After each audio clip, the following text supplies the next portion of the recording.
Informasi selanjutnya, Saudara, Bawaslu Kabupaten Bone, Sulawesi Selatan menelusuri dugaan Ketua KPU Bone, Yusran Tajudin yang meminta petugas PPK untuk menambah suara caleg tertentu.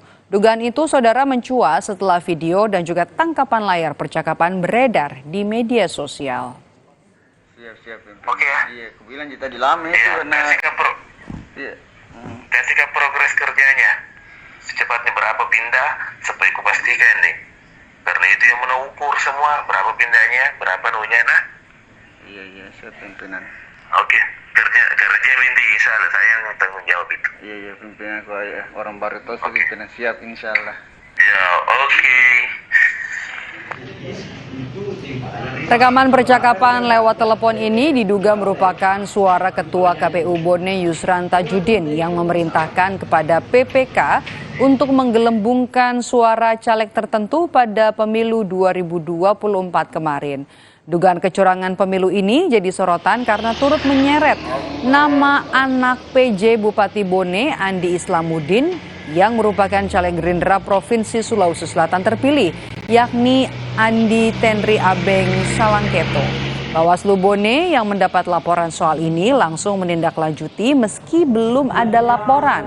Sejauh ini, Saudara, ada 2 barang bukti yang beredar diduga percakapan Ketua KPU Bone, diantaranya ada tangkapan layar percakapan dan juga video percakapan.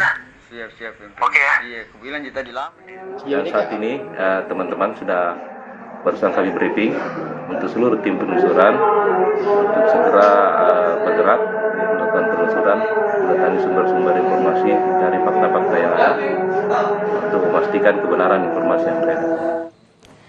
Informasi selanjutnya datang dari Wakil Presiden terpilih Gibran Rakabuming Raka yang menanggapi pernyataan Puan Maharani saat Rakernas PD Perjuangan 26 Mei lalu.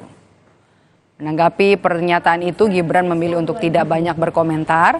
Gibran hanya menyampaikan ucapan terima kasihnya kepada PDI Perjuangan dan juga Puan Maharani atas masukan yang diberikan. Saat Rakernas kemarin, Saudara, Puan menyoroti perilaku kader partai yang tidak menjunjung tinggi etika politik dan melakukan tindakan yang bertentangan dengan ideologi partai. Perilaku kader partai mengatakan mohon maaf ada kader inkonsisten pada saat Rakernas dan sempat menangis. Oh siap, terima kasih untuk masukannya, nggih. Terima kasih untuk Mbak Puan dan seluruh pimpinan-pimpinan partai. Terima kasih.